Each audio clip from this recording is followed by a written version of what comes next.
সেদিন নর্দমার মধ্যে তারা নিক্ষেপ করেছিল,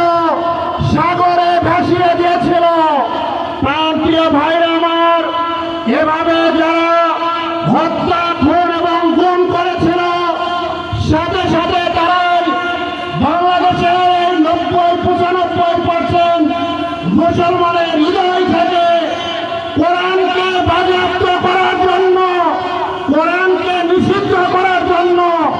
কোরআনের কথা বন্ধ করে দেওয়ার জন্য তারা বাংলাদেশের আলেম সমাজকে,